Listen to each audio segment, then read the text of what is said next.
what can people do now if they have a loss and we have physical distancing that needs to be enforced? What options do they have?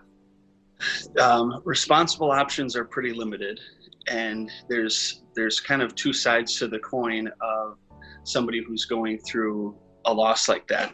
Obviously they're feeling isolated to begin with, and those feelings of isolation can really be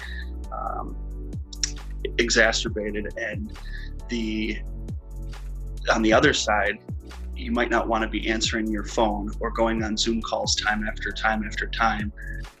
There's a place for an old-fashioned letter or something like that I think when you really sit down and take the time, that shines through, and somebody really feels like, wow, they did take the time to care for me. And further, if you can tell a story or something like that people haven't heard before, a lot of times that can be comforting to people, because it's like, wow, let's say your grandma or grandpa passed away. I never knew that about my grandpa.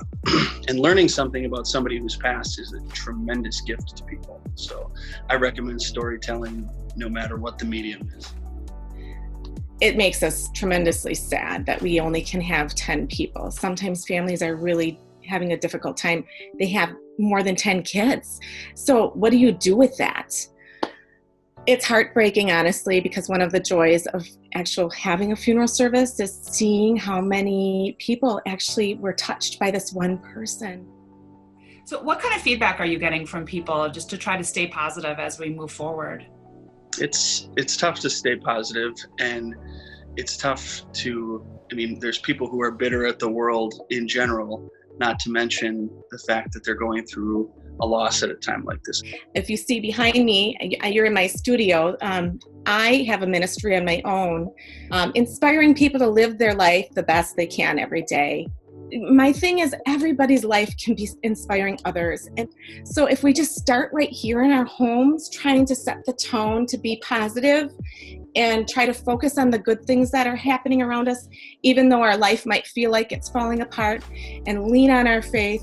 This is a hard time. It's a hard time for everybody. And, every life touches so many others. So let's just use that to the best that we can.